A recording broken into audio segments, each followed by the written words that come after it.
الحمد لله رب العالمين، والصلاة والسلام على أشرف الأنبياء والمرسلين نبينا محمد وعلى آله وصحبه أجمعين. أما بعد، فأعوذ بالله السميع العليم من الشيطان الرجيم. بسم الله الرحمن الرحيم. وقضينا إلى بني إسرائيل في الكتاب لتفسدن في الأرض مرتين ولتعلن علوا كبيرا. فإذا جاء وقت أولاهما بعثنا عليهم عبادا لنا أولي بأس شديد فجاسوا خلال الديار وكان وعدا مفعولا. ثم رددنا لكم الكرة عليهم وأمددناكم بأموال وبنين وجعلناكم أكثر نفيرا. إن أحسنتم أحسنتم لأنفسكم وإن أسأتم فلها. فإذا جاء وعد الآخرة ليسوءوا وجوهكم وليدخلوا المسجد كما دخلوه أول مرة وليتبروا ما أتوا تتبيرا. عسى ربكم أن يرحمكم وإن عدتم عدنا وجعلنا جهنم للكافرين حصيرا. سورہ بنی اسرائیل آیت نمبر 4. وقضینا الی بنی اسرائیل فی الکتاب. وقضینا اور ہم نے فیصلہ سنا دیا. وقضینا اور ہم نے فیصلہ سنا دیا الی بنی اسرائیل بنی اسرائیل کو فی الکتاب کتاب میں لتفسدن فی الارض لتفسدن بے شک تم زمین میں ضرور 2 بار فساد کرو گے. لتفسدن ضرور فساد کرو گے فی الارض زمین میں مرتین 2 بار ولا تعلن علوا کبیرا اور بے شک تم ضرور سرکشی کرو گے بہت بڑی سرکشی. فإذا جاء وعد أولاهما پھر جب ان دونوں میں سے پہلی کا وعدہ آیا بعثنا علیکم عبادا لنا تو ہم نے تم پر اپنے سخت لڑائی والے کچھ بندے بھیجے. اولی بأس شدید فجاسوا خلال الدیار بس وہ گھروں کے اندر گھس گئے. وکان وعدا مفعولا وکان وعدا مفعولا اور یہ ایسا وعدہ تھا جو کیا ہوا تھا. ثم رددنا لكم الكرة عليهم پھر ہم نے تمہیں دوبارہ ان پر غلبہ دیا.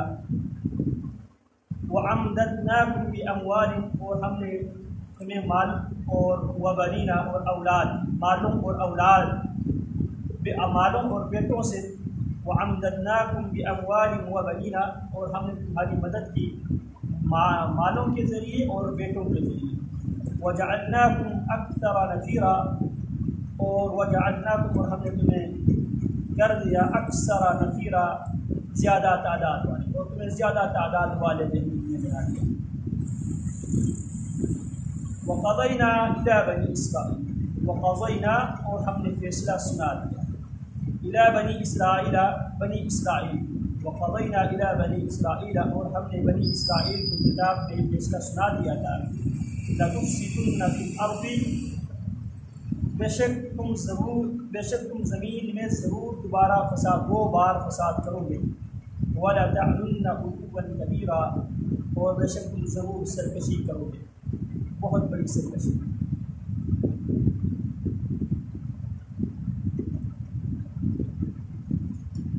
فإذا جاء وعد أولاهما پھر جب ان دونوں میں سے 2 بار تم ضرور فساد کرو گے بہت بڑی سرکشی کرو گے. فإذا جاء وعد أولاهما پھر جب ان دونوں میں سے پہلی کا وعدہ آیا تو بعثنا علیکم بعثنا ہم نے بھیجے علیکم تمہاری اوپر عبادا لنا ہمارے ایسے بندے اولی بأس شدید جو سخت لڑائی لڑنے والے. فجاسوا خلال الدیار فجاسوا وہ داخل ہو گئے گھس گئے خلال الدیار تمہارے گھروں میں. وکان وعدا مفعولا اور یہ ایسا وعدہ تھا جو پورا کیا ہوا تھا. ثم رددنا لكم الكرة عليهم پھر ہم نے تمہیں دوبارہ ان پر غلبہ دیا. پھر ہم نے تمہیں دوبارہ اپنے بندوں پر غلبہ دیا. وَأَمْدَدْنَاكُمْ اور ہم نے تمہیں مدد کی بأموال و بنینا، مالوں اور بیٹوں کے ذریعے، وجعلناکم اکثر نفیرا، اور تمہیں تعداد میں زیادہ کر دیا۔ یہاں اللہ رب العالمین نے بنی اسرائیل بنی اسرائیل کے بارے میں فرمایا کہ ہم نے کتاب میں بات لکھ دی ہے، لَتُفْسِدُنَّ فِي الْأَرْضِ مَرَّتَيْنِ، زمین میں تم 2 بار فساد کرو گے، ضرور بضرور تم فساد کرو گے، وَلَا تَعْلُنَّ عُلُوًّا كَبِيرًا، اور تم ضرور سرکشی کرو گے، بہت بڑی سرکشی۔ ایک سرکشی کے بارے میں کہا جاتا ہے نبی اکرم صلی اللہ علیہ وسلم کی بعثت سے پہلے، نبی علیہ السلام کی بعثت سے پہلے بنی اسرائیل سرکشی، بغاوت، فساد فی الارض کی وجہ سے اللہ رب العالمین نے ان کے اوپر بخت نصر جیسے عیسائی سفاک قسم کے بادشاہ ان کے اوپر مسلط کیا۔ اس بادشاہ نے بنی اسرائیل کو ایسے کاری ضرب اس نے لگائی، اس کے بعد بنی اسرائیل پوری دنیا میں منتشر ہو گئے، تتر بتر ہو گئے، اور بنی اسرائیل کی جو حالت ہے قرآن مجید میں اللہ رب العالمین نے بیان کیا ہے، ضربت علیہم الذلۃ والمسکنہ، ان پر ذلت اور مسکنت رب العالمین نے مسلط کر دیا۔ اور قرآن مجید میں دوسری جگہ پہ اللہ فرماتے ہیں الا بحبل من اللہ وحبل من الناس، بنی اسرائیل جہاں بھی آباد ہوتے ہیں یا اللہ رب العالمین کی پناہ میں وہ آباد ہوتے ہیں یا کسی قوم کی پناہ میں بنی اسرائیل آباد ہوتے ہیں، تو بخت نصر نے ایسی کاری ضرب ان پر لگائے۔ اس کے بعد بنی اسرائیل ارض شام کے سرزمین سے وہ لوگ بھاگنے پر منتشر ہو گئے، بھاگنے پر مجبور ہو گئے۔ تو ایک ان کو مار پڑی ہے کب؟ بخت و نصر کے زمانے میں عیسائیوں کی، اور فی الارض سے اکثر مفسرین لَتُفْسِدُنَّ فِي الْأَرْضِ مَرَّتَيْنِ، روئے زمین میں تم 2 بار فساد کرو۔ روئے زمین سے مراد ارض شام، ارض شام میں ایک بار انہوں نے فساد کر دیا، پھر دوسری بار پھر اللہ فرماتے ہیں فَإِذَا جَاءَ وَعْدُ أُولَاهُمَا، پہلے وعدے کے بعد بَعَثْنَا عَلَيْكُمْ، ہم تمہاری اوپر بھیج دیں گے عبادًا لنا، ہمارے بندے، اولی بأس شدید، جو بہت سخت قسم کے لڑائی لڑنے والے ہیں، فجاسوا خلال الديار، وہ گھروں کے اندر گھس کے تمہیں ماریں گے، وکانا وعدا مفعولا، وکانا وعدا مفعولا، اور یہ ایسا وعدہ تھا جو پورا کیا ہوا تھا۔ مسلمانوں کے ساتھ بنی اسرائیل کا، یہودیوں کا ایک راؤنڈ اب تک ہم کھیل چکے، بنی اسرائیل کے ساتھ، یہودیوں کے ساتھ براہ راست مسلمانوں نے پہلا راؤنڈ جو جنگ ہے تاریخ میں، انسانی تاریخ میں، ایک ہے عیسائیوں کے ساتھ۔ عیسائیوں کے ساتھ ہماری جنگیں، کافی جنگیں ہوئی ہیں اور جنگیں ہو رہی ہیں۔ یہودیوں کے ساتھ پہلا راؤنڈ مکمل ہو چکا ہے، اب دوسرا راؤنڈ ارض المحشر والمنشر، سرزمین شام میں ایک بار پھر وہاں پہ میدان لگنے والے ہیں۔ تو پہلا راؤنڈ جس میں مسلمانوں نے یہودیوں کے ساتھ جو راؤنڈ کھیلا ہے اس کا مختلف سٹیپس ہیں۔ اس میں نبی اکرم صلی اللہ علیہ وسلم مکہ مکرمہ سے مدینہ منورہ جب آپ ہجرت کر کے تشریف لائے تھے تو اس وقت یہودیوں اور مسلمانوں کے درمیان میثاق مدینہ، چارٹر آف مدینہ کے اوپر سائن ہوا تھا۔ اس سائن کی خلاف ورزی بنو قینقاع نے ایک مسلم خاتون کی بے حرمتی کی صورت میں انہوں نے اس وعدے کی، اس چارٹر آف مدینہ کی انہوں نے خلاف ورزی کی۔ اس کے بیس پہ نبی علیہ السلام نے ان کا محاصرہ کر لیا اور آخر کار ان کو مدینہ منورہ سے جلا وطن کر دیا۔ اور نبی اکرم صلی اللہ علیہ وسلم یہودیوں کے کسی دیوار کے ساتھ ڈیگ لگا کے آپ آرام کر رہے تھے، اوپر سے انہوں نے پتھر گرا کر نبی علیہ السلام کو شہید کرنے کی کوشش کی۔ بروقت جبریل امین علیہ السلام وہی لے کر آتے ہیں، نبی اکرم صلی اللہ علیہ وسلم کو صورت حال سے آگاہ کرتے ہیں، تو تو نبی علیہ السلام نے ان کا محاصرہ کیا، بنو نذیر کا محاصرہ کرنے کے بعد ان کو مکہ مدینہ منورہ سے ان کو جلا وطن کر دیا۔ پھر تیسری جو ان سے جو جنگ یا ان کے ساتھ جو ہماری جو ملاقات ہے، تیسری ملاقات بنو قریظہ نے خندق کے موقع پر نبی اکرم صلی اللہ علیہ وسلم سے میثاق مدینہ میں ایک شرط یہ بھی تھا، اگر کوئی بھی باہر کا دشمن مدینہ منورہ پر حملہ آور ہونے کی صورت میں مدینہ کے تمام باشندے، یہودی، مسلمان، یہ سارے ایک ہو کر اس کو پورے مدینے پر حملہ سمجھتے ہوئے مل کر اس باہر کے حملہ اور دشمن کے مقابلہ کریں گے۔ تو بنو قریظہ نے مشرکین مکہ کے ساتھ ساز باز کر کے، سازشیں کر کے مشرکین مکہ اور ان کی تمام اتحادیوں کو مدینہ منورہ کے ارد گرد محاصرہ کرنے پر، مدینہ کی مکمل لاک ڈاؤن اور کریک ڈاؤن کرنے پر ساتھ دیا۔ کس نے؟ بنو قریظہ کے۔ اور ان کے خلاف نبی علیہ السلام آپ غزوہ خندق ختم ہوتے ہی نبی علیہ السلام جنگ سے آپ فارغ ہوئے تھے، آپ اسلحہ رکھ چکے تھے۔ جبریل امین آسمانوں سے آتے ہیں، کہتے ہیں اللہ کے حبیب کیا آپ نے اسلحہ اتار دیے ہیں؟ ابھی تک فرشتوں نے اسلحہ نہیں اتارے ہیں، اور آپ کو اللہ کا حکم یہ ہے کہ آپ جو اس معاملے میں سب سے زیادہ آپ کے ساتھ سازش کرنے والی جو قوت ہے، آپ کے پیٹھ سے چھری گھومنے والی جو قوت ہے، بنو قریظہ کو سبق سکھانے کا رب العالمین نے آپ کو حکم دیا۔ تو نبی علیہ السلام نے اعلان کیا لا یصلین احدکم الا فی بنی قریظہ، اب عصر کی نماز تم میں سے ہر آدمی نے ہر صورت میں بنو قریظہ میں ہی جا کر نماز ادا کر دی۔ نبی علیہ السلام نے بنو قریظہ کا محاصرہ کیا۔ بنو قریظہ کا محاصرہ نبی علیہ السلام نے کیا۔ آخرکار بنو قریظہ نے نبی علیہ السلام کے سامنے پیشکش کیا سعد بن معاذ رضی اللہ تعالی عنہ، جو ہمارے پرانے حلیف تھے، ابھی آپ کے ساتھی ہیں، ہم اس کو ثالث مقرر کرتے ہیں۔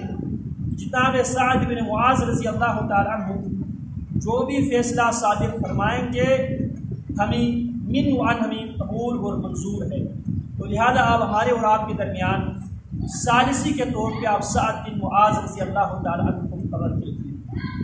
جناب سعد رضی اللہ تعالی عنہ نے نبی اکرم صلی اللہ علیہ وسلم سے یہ بات سن رکھی تھی کہ نبی علیہ السلام نے غزوہ خندق کے موقع پہ جب مشرکین مکہ اور ان کے اتحادی خیمے اٹھا کے جب وہ واپس جانے لگے، تو اس وقت نبی علیہ السلام نے جتنا اس موقع پہ کہا تھا الآن نغزوہم ولا یغزونا ونحن نسیر الیہم ولا یأتونا، آج کے بعد اب لڑنے کے لیے ہم جایا کریں گے، آج کے بعد قافلے مدینہ سے جایا کریں گے، مدینے پر کوئی قافلہ حملہ کرنے کے لیے کوئی قافلہ آج کے بعد مدینے پر حملہ آور ہونے کے لیے کوئی نہیں آئے۔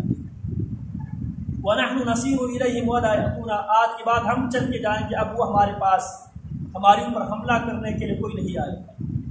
تو سیدنا معاذ رضی اللہ تعالی سعد بن معاذ نے اللہ رب العالمین سے دعا کی تھی، اور جناب سعد بن معاذ رضی اللہ تعالی عنہ غزوہ خندق میں آپ زخمی ہوئے، اور نبی اکرم صلی اللہ علیہ وسلم نے جناب سعد بن معاذ رضی اللہ تعالی عنہ کے لیے مسجد نبوی میں نبی علیہ السلام نے خیمہ لگایا تھا، تاکہ نبی علیہ السلام گاہے بگاہے ان کی ذمہ داری کے لیے آسانی کے ساتھ جا سکیں۔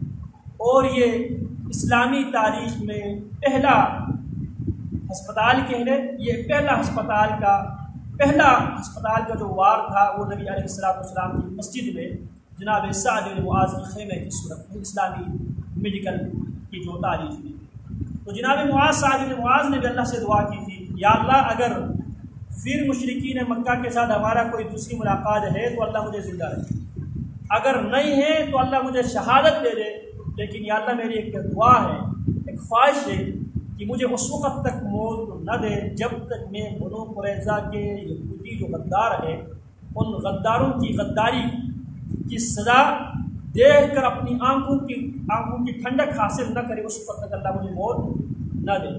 اللہ رب العالمین نے جناب سعد بن معاذ رضی اللہ تعالی عنہ کی دعا قبول کی، اور جناب سعد بن معاذ رضی اللہ تعالی عنہ کے بارے میں بنو قریظہ کے لوگ یہ پیشکش لے کے آئے، سعد بن معاذ جو بھی فیصلہ کریں گے ہمیں قبول اور منظور ہے۔ نبی علیہ السلام نے سعد بن معاذ رضی اللہ تعالی عنہ کی طرف پیغام بھیجے، اور آپ نے ساتھیوں کو بھیجا جاؤ جا کے جناب سعد کو لے آئے، کیونکہ جناب سعد زخمی تھی۔ تو سعد بن معاذ رضی اللہ تعالی عنہ گدھے پر سوار ہو کے آئے۔ جب نبی علیہ السلام کے قریب پہنچے تو نبی علیہ السلام نے حضرات صحابہ کو حکم دیا، قوموا الی سیدکم، جاؤ جا کے اپنے سید کی طرف کھڑے ہو جاؤ اور سید کو وہاں گدھے سے اتار کے لے آؤ۔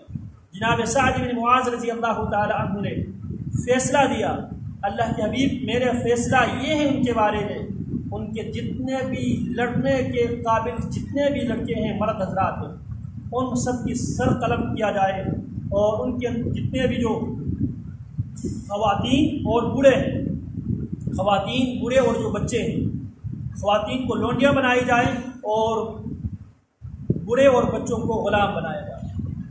تو نبی علیہ السلام نے سعد بن معاذ رضی اللہ تعالی عنہ کی یہ فیصلہ سن کر، سعد بن معاذ کی یہ فیصلہ سن کر نبی علیہ السلام فرمایا تھا لقد حکمت فیہم بحکم اللہ۔ سعد آپ نے ان کے بارے میں وہی فیصلہ سنایا ہے جو عرش پر رب العالمین نے ان کے بارے میں فیصلہ کیا تھا، اور یہی سعد بن معاذ رضی اللہ تعالی عنہ ہے جن کے جنازے میں 70,000 فرشتے شامل ہوئے تھے۔ اور نبی علیہ السلام فرماتے ہیں اہتز العرش لموت سعد بن معاذ، عرش پر جنبش آ گئی جناب سعد بن معاذ رضی اللہ تعالی عنہ کی شہادت پر۔ اور نبی علیہ السلام فرماتے ہیں الا وان للقبر ظلمہ لو نجا منها لنجا منها سعد بن معاذ، قبر اپنے اندر میت کو رکھنے کے بعد وہ میت کے ساتھ چمٹ جاتی ہے، اگر اس سے کوئی بچتا تو میرا سعد بچتا۔ تو نبی علیہ السلام نے جناب سعد رضی اللہ تعالی عنہ کے لیے بڑی دعائیں کی۔ کیا مسئلہ ہے؟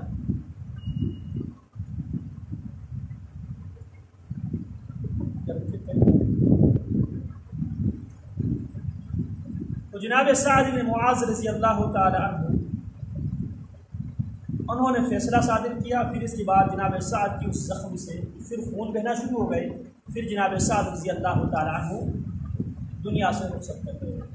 تو یہودیوں کے ساتھ مسلمانوں کا پہلا جو راؤنڈ ہے اس میں بنو قینقاع کو مدینہ سے اس لیے جلا وطن کیا کیونکہ انہوں نے معاہدے کی خلاف ورزی کرتے ہوئے ایک مسلم خاتون کی بے حرمتی کی تھی۔ بنو نذیر کو اس جرم میں مدینہ سے جلا وطن کیا گیا کیونکہ بنو نذیر نے نبی علیہ السلام کو شہید کرنے کی مضمون کوشش کی۔ پھر بنو قریظہ کو اس جرم میں مدینہ منورہ سے ان کو سزا دی گئی، بنو قریظہ کو اس جرم میں سزا سنائی گئی کیونکہ انہوں نے مسلمانوں کے ساتھ غداری کرتے ہوئے اور مشرکین مکہ کے ساتھ ساز باز و سازش کرتے ہوئے احزاب کو مدینہ کے ارد گرد لانے پہ انہوں نے کلیدی کردار ادا کیا تھا۔ پھر آخری جو ان کے ساتھ جو جنگ ہے غزوہ خیبر ہے۔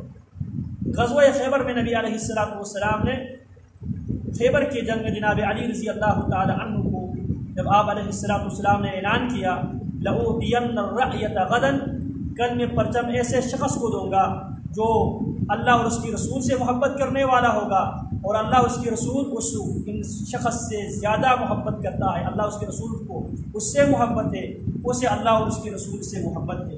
پھر سارے صحابہ کرام رضوان اللہ علیہ اجمعین رات گزارتے ہیں کہ کس کو کون سا وہ خوش نصیب شخصیت ہوگی، کون سی خوش نصیب شخصیت ہوگی جسے نبی علیہ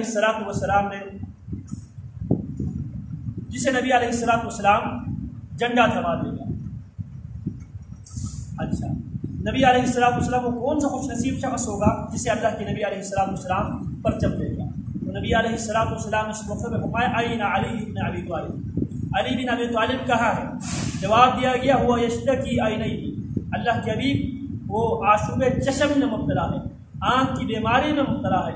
آپ علیہ السلام نے جناب علی رضی اللہ تعالی عنہ کو بلایا بلانے کے بعد علی رضی اللہ تعالیٰ کو پرچم دیا اور فرمانے لگا امضی علی رسلک، آپ آرام سے چلیے۔ پھر اس کے بعد نبی علیہ السلام جناب علی سے فرمانے لگے فَلْتَكُنْ أَوَّلُ مَا تَدْعُوهُمْ إِلَيْهِ شَهَادَةُ أَنْ لَا إِلَهَ إِلَّا اللَّهُ۔ علی، سب سے پہلے آپ کی ذمہ داری یہ ہے کہ سب سے پہلے آپ نے خیبر کے یہودیوں کو اللہ کی توحید کی طرف آپ نے دعوت دی۔ لَأَنْ يَهْدِيَ اللَّهُ لَكَ رَجُلًا وَاحِدًا بِكَ رَجُلًا وَاحِدًا لَأَنْ يَهْدِيَ اللَّهُ بِكَ رَجُلًا وَاحِدًا، اللہ رب العالمین اگر آپ کے ذریعے ایک انسان کو اگر ہدایت دے، خَيْرٌ لَكَ مِنْ حُمُرِ النَّعَمِ، آپ کے لیے سرخ اونٹوں سے بہتر، سرخ اونٹوں سے بہتر ہے۔ کتنے سرخ اونٹ ہیں اس کا نبی علیہ السلام نے اعلان معین نہیں کیا۔ خیر لک من حمر النعم، سرخ اونٹوں سے بہتر ہے۔ عرب میں سب سے قیمتی جو سواری سرخ اونٹ کو سمجھا جاتا ہے۔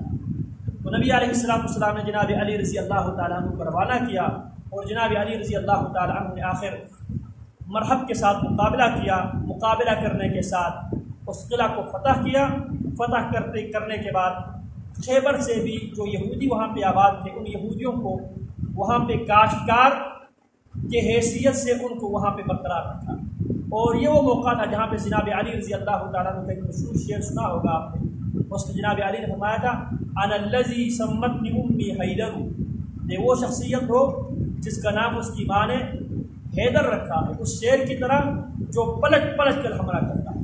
تو جناب علی رضی اللہ تعالی عنہ کی قیادت میں مسلمانوں نے خیبر کا فتح بھی حاصل کر دیا۔ پھر اس کے بعد جناب عمر رضی اللہ تعالیٰ عنہ کی دور خلافت میں یہودی جو وہاں پہ کاشتکاری کے لیے مسلمانوں نے ان کو وہاں پہ اس لیے آباد رکھا تھا تاکہ ان کا بھی گزر بسر ہو جائے، اور یہ کاشتکاری کر کے مسلمانوں کی زمین کاشتکاری کر کے مزدوری کر کے مسلمانوں کو بھی دیں اور وہ خود بھی وہاں سے کھا لیں۔ تو یہودیوں نے جناب عبداللہ بن عمر رضی اللہ تعالی عنہ جب خیبر گئے تھے تو یہودیوں نے جناب عبداللہ بن عمر رضی اللہ تعالی عنہ کے پیر توڑے۔ جناب عبداللہ بن عمر جو جناب عمر رضی اللہ تعالی عنہ کے صاحبزادے اور جلیل القدر صحابی ہیں، ان کے پیر جب انہوں نے توڑ ڈالا تو جناب عمر رضی اللہ تعالی عنہ نے یہودیوں کو خیبر سے بھی جلاوطن کیا۔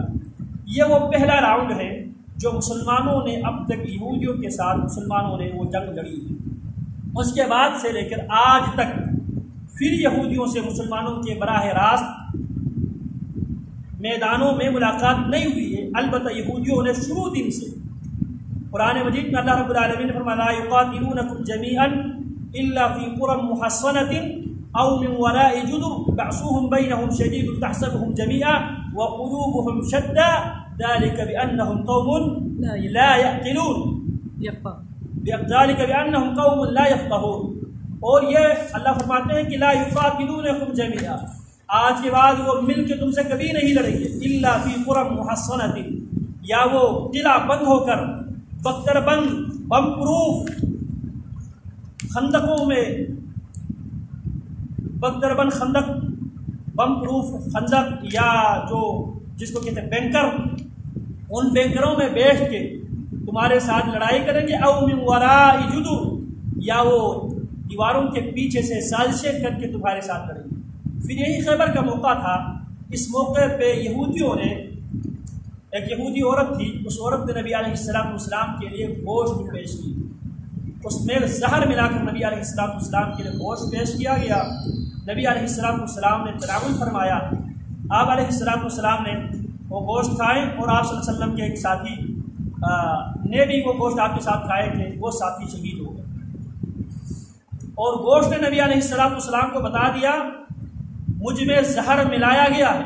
نبی علیہ السلام نے ایک دو لقمہ کھانے کے بعد آپ رک گئے، اور اللہ رب العالمین کو یہ منظور تھا کہ نبی علیہ السلام کو نبوت صداقت کے ساتھ ساتھ نبی علیہ السلام نبی اور رسول ہونے سے پہلے آپ کے دشمن بھی آپ کی صداقت اور امانت داری کے وہ بھی قائل اور معترف تھے۔ جب نبی علیہ السلام نے پوچھا تھا کہ اگر میں تمہیں کوئی خبر دے دوں لو ان خیرا خلف الوادی، اگر اس وادی کے پیچھے سے گھڑسوار دستے تمہارے اوپر حملہ آور ہونے والے ہیں تو تم میری تصدیق کرو گے یا تکذیب کرو گے؟ تو اس وقت مشرکین مکہ کے تمام لوگوں نے بیک زبان ہو کر ایک جملہ کہا تھا. وہ جملہ یہ تھا ما جربنا علیک الا صدقا. ہم نے جب بھی آپ پر تجربہ کیا ہے ہر تجربے میں ہم نے آپ کو صادق اور امین ہی پایا. اور آپ علیہ السلام کی امانت داری ہی کی وجہ تھی کہ مشرکین مکہ نبی علیہ السلام کی جانی دشمن ہونے کے باوجود بھی نبی علیہ السلام کے پاس اپنی چیزیں بطور امانت رکھتے تھے. اسی لیے نبی علیہ السلام نے ہجرت والی رات جناب علی رضی اللہ تعالیٰ عنہ کو اپنے بستر پر لٹا کر علی کی یہ ذمہ داری لگائی تھی فلانا بندوں کی امانت میرے پاس پڑی ہوئی ہے، ان کی امانتیں پہنچا کر آپ نے بعد میں مدینے میں آپ نے ہجرت کر کے آنا ہے. اور لہذا نبی علیہ السلام کے پاس اللہ رب العالمین نے صداقت، امانت، شجاعت اور نبوت، ایک اور جو اعزاز جو کمی رہ گئی تھی، اللہ رب العالمین کو یہ منظور تھا کہ میرے نبی کو وہ اعزاز، وہ انعام، وہ ٹائٹل بھی محمد رسول اللہ صلی اللہ علیہ وسلم کو عطا کیا تھا. صادق اور امین آپ نبوت اور رسالت سے پہلے صادق اور امین، صداقت اور امانت کی آپ تاج پہلے سے آپ کے سر پہ اللہ رب العالمین نے رکھا تھا. پھر اللہ رب العالمین نے 40 سال کی عمر میں نبوت کے ساتھ نبوت کے تاج بھی اللہ کے نبی علیہ السلام کو پہنا دیا.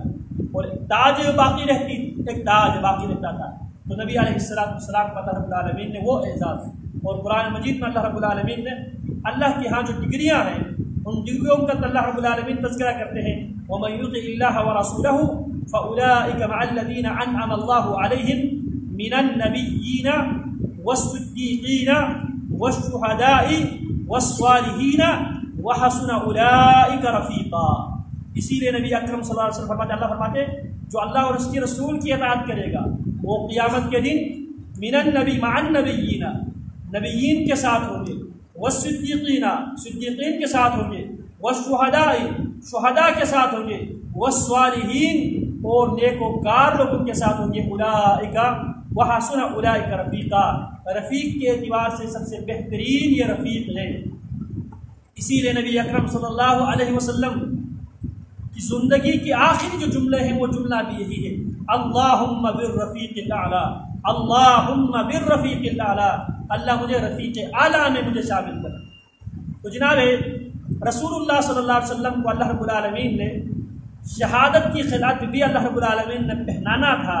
تو لہذا یہاں پہ جو یہودی عورت خیبر کے دن جناب رسول اللہ صلی اللہ علیہ وسلم کے آگے گوشت پیش کرتی ہیں، زہر آلود گوشت پیش کرتی ہیں، نبی اکرم صلی اللہ علیہ وسلم 2 سے 3 لقمہ آپ تناول فرماتے ہیں.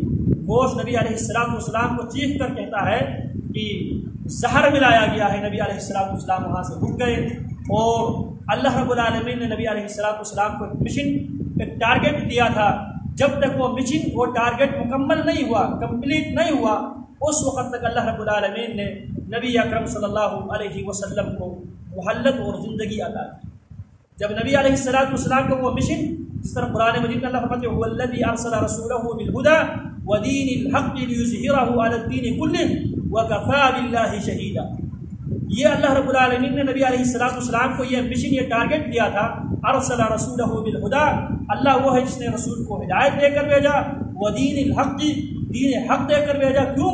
لیظہرہ، آپ کا مشن یہ ہے لیظہرہ، تاکہ اس ہدایت کو، اس دین حق کو غالب کر دے، علی الدین کلہ، تمام ادیان باطلہ پر، ولو کرہ المشرکون، اگرچہ مشرک اس بات کو ناپسند کرتے ہیں. وکفی باللہ شہیدا، دوسری جگہ پہ اللہ فرماتے ہیں اللہ وکفی باللہ شہیدا. تو جب یہ مشن مکمل ہو گیا، الیوم اکملت لکم دینکم واتممت علیکم نعمتی ورضیت لکم الاسلام دینا. یہ آیت نازل ہونے کے بعد تقریباً 90 یا 92 یا 93 دن مشن مکمل ہونے کے بعد نبی اکرم صلی اللہ علیہ وسلم دنیا میں تشریف رکھے. پھر اس کے بعد نبی علیہ السلام پھر اسی بیماری سے، اسی زہر کی وجہ سے نبی علیہ السلام دنیا سے شہادت کی موت، شہادت سے سرفراز ہوتے ہوئے اللہ کے نبی علیہ السلام رفیق اعلیٰ میں جا ملے.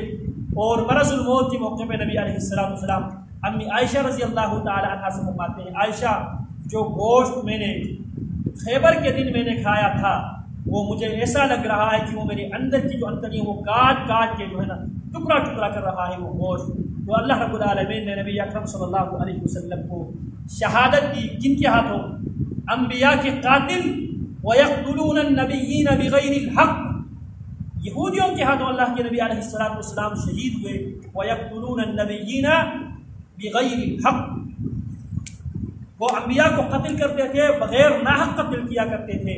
تو یہودیوں کے ہاتھوں نبی اکرم صلی اللہ علیہ وسلم بھی آخرکار شہادت سے اللہ کے نبی علیہ السلام سرفراز ہوئے۔ پھر اس کے بعد یہودی کھل کے اب آج تک میدان میں نہیں آئے۔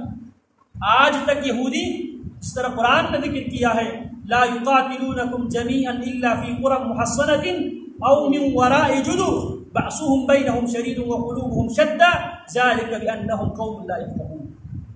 تو آج تک اب وہ کانسپرنسی کے ذریعے، سازشوں کے ذریعے کبھی مجوسیت کو آگے رکھتے ہیں، کبھی عیسائیت کو آگے رکھتے ہیں، کبھی کس کو آگے رکھتے ہیں، کبھی کس کو آگے رکھتے ہیں۔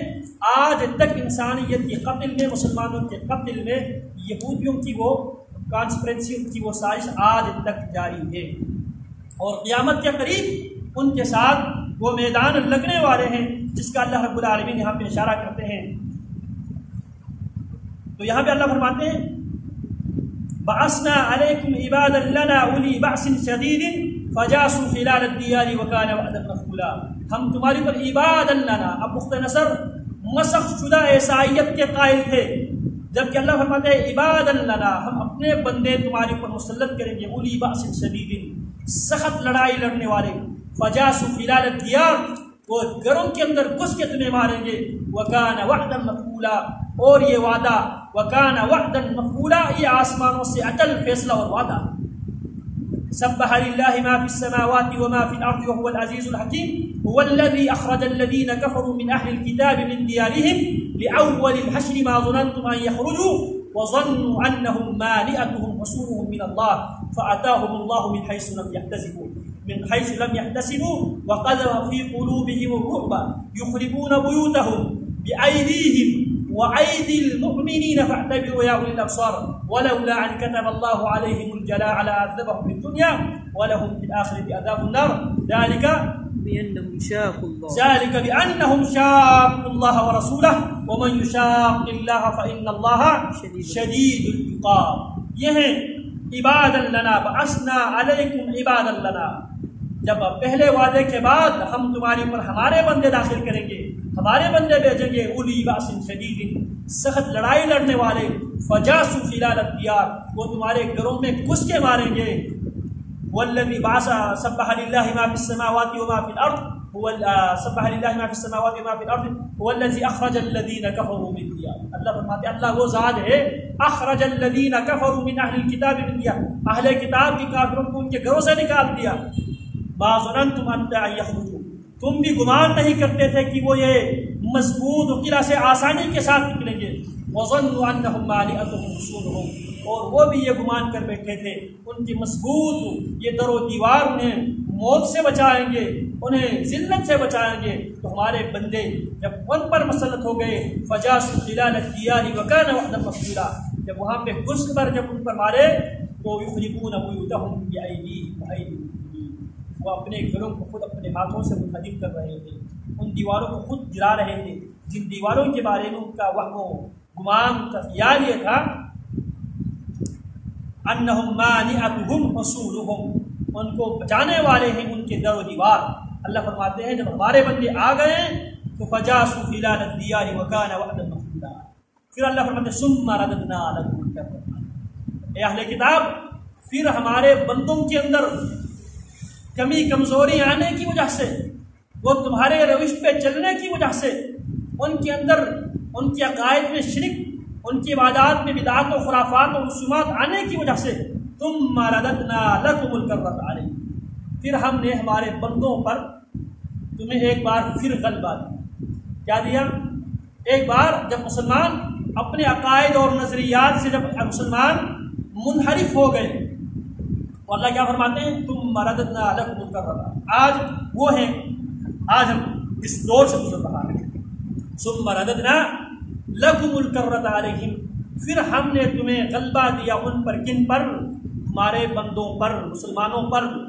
آج پھر اللہ فرماتے وَأَمْدَدْنَاكُمْ بِأَمْوَالٍ، ہم نے تمہاری مدد کی مال کے ذریعے۔ آج دنیا میں انسانی معیشت پر سب سے بڑا حصہ کن کا ہے؟ یہودیوں کا۔ آج جتنے بھی ملٹی نیشنل کمپنیاں ہیں ان کے آنر کون ہیں؟ یہودی ہیں۔ اللہ فرماتے وَأَمْدَدْنَاكُمْ بِأَمْوَالٍ، ہم نے تمہیں مسلمانوں پر تمہیں غلبہ دے دیا، ہمارے بندوں پر غلبہ دے دیا۔ کیوں؟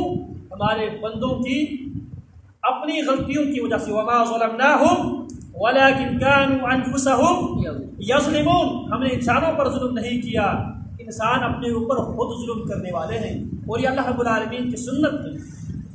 وَتِلْكَ الْأَيَّامُ نُدَاوِلُهَا بَيْنَ النَّاسِ، یہ دن آج جو لوگ غالب ہے کل مغلوب ہوگی، جو لوگ آج مغلوب ہے کل وہ غالب ہو جائے گا۔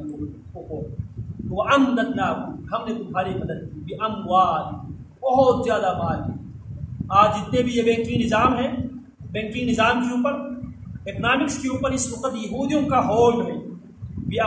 بِأَمْوَالٍ، مال کے ذریعے ہم نے تمہاری مدد کی، وَبَنِينَا، اور بیٹوں کے ذریعے ہم نے تمہاری مدد کی، وَجَعَلْنَاكُمْ أَكْثَرَ نَفِيرًا، اور ہم نے تمہیں بہت زیادہ تعداد، نفیر ان افراد کو کہا جاتا ہے جو جنگوں میں کام آنے والے کو نفیر کہا جاتا ہے۔ اسی لیے اللہ نے کہا فرمایا انفروا خفافا وثقالا، جنگوں میں نکلو۔ تو یہاں پہ اکثر نفیرا، اس وقت جتنے بھی دنیا کے اندر طاقتیں ہیں وہ ساری طاقتیں یہودیوں کے اشاروں پہ وہ طاقتیں ناچتی ہیں۔ اب طاقت کے اعتبار سے طاقت کے بھی بلبوتے اس وقت کے پاس ہے، یہودیوں کے پاس ہے۔ پھر اللہ فرماتے ہیں ان احسنتم احسنتم لانفسکم، اگر تم نے بہلائی کی، احسنتم لانفسکم، تم نے اپنے جانوں کے لیے بہلائی کی، وان اسأتم، اور اگر تم نے برائی کی، فلہا، تو انہی کے لیے، تمہارے لیے۔ فاذا جاء وعد الاخرہ، اب آخری راؤنڈ کا، پہلا راؤنڈ یہ ہوا، پہلا راؤنڈ کا ہم ذکر کرتے آئے، یہودیوں نے کیا سے کیا کیا۔ پہلا راؤنڈ بنو نذیر، بنو قینقاع، بنو نذیر، بنو قریظہ، پھر یہاں سے خیبر، خیبر کے بعد جناب عبداللہ بن عمر، پھر عبداللہ بن عمر رضی اللہ تعالیٰ عنہ پر حملہ کرنے کی وجہ سے جناب عمر نے نبی اکرم صلی اللہ علیہ وسلم کی حدیث پر عمل کرتے ہوئے اخرجوا اليهود والنصارى من جزیرۃ العرب، یہود و نصارہ کو جزیرہ عرب سے کیا کر دو، جلا وطن کر دو، نکال دو۔ جناب عمر نے ان کو جزیرۃ العرب سے جلا وطن کر دیا۔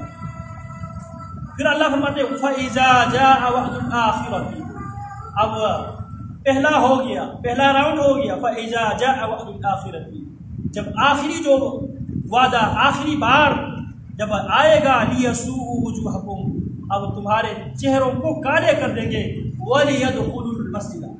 اب یہاں پہ اللہ کیا فرماتے ہیں، پہلے میں مسجد کا تذکرہ نہیں ہے، وعد اولا میں مسجد کا تذکرہ نہیں ہے۔ کیوں؟ جس وقت 16 ہجری میں جناب عمر ابن الخطاب رضی اللہ تعالیٰ عنہ نے جب مسجد بازیاب کرایا تھا، مسجد لیا تھا، اس وقت سرزمین شام پہ کن کی حکومت تھی؟ عیسائیوں سے۔ پہلی بار ہم نے مسجد کن سے لیا تھا؟ عیسائیوں سے۔ اب دوسری بار اللہ فرماتے ہیں فَإِذَا جَاءَ وَعْدُ الْآخِرَةِ لِيَسُوءُوا وُجُوهَكُمْ وَلِيَدْخُلُوا الْمَسْجِدَ كَمَا دَخَلُوهُ أَوَّلَ مَرَّةٍ۔ اللہ فرماتے ہیں فَإِذَا جَاءَ وَعْدُ الْآخِرَةِ، پھر جب آخری بار کا وعدہ آیا تو ہم نے اپنے بندے تم پر بھیجے تاکہ وہ تمہارے چہرے بگاڑ دیں اور تاکہ وہ مسجد میں داخل ہوں، کما دخلوه اول مرۃ، جس طرح مسلمان فاتحانہ پہلی بار مسجد بیت المقدس میں داخل ہوئے تھے۔ سبحان الذي اسرى بعبده ليلا من المسجد الحرام الى المسجد الاقصى الذي باركنا حوله۔ مسلمانوں کا قبلہ اول کا اللہ تذکرہ کرتے ہیں۔ اب فَإِذَا جَاءَ وَعْدُ الْآخِرَةِ، پھر جب آخری بار کا وعدہ آیا تو ہم تم پر ہمارے بندے بھیجیں گے، لِيَسُوءُوا وُجُوهَكُمْ، وہ تمہارے چہروں کو بگاڑ کے تمہارے چہروں کو کالا کر کے رکھ دیں گے، وَلِيَدْخُلُوا الْمَسْجِدَ، اور وہ اب مسجد میں داخل ہوں گے۔ کن سے لیں گے مسجد؟ اب کی بات کن سے لیں گے؟ یہودیوں سے۔ وَلِيَدْخُلُوا الْمَسْجِدَ، وہ مسجد میں داخل ہوں گے، کما دخلوه اول مرۃ، جس طرح مسلمان فاتحانہ جناب عمر رضی اللہ تعالیٰ عنہ کی قیادت میں ان کے دور خلافت میں مسجد اقصی میں داخل ہوئے تھے، اور آخری وعدے کے بعد آخری بار کا جو وعدہ جب آئے گا تو اس وقت مسلمان پھر فاتحانہ مسجد اقصی میں داخل ہوں گے۔ وَلْيُتَبِّرُوا مَا عَلَوْا تَتْبِيرًا، اور جس چیز پر غلبہ پائیں گے اسے برباد کر دیں گے۔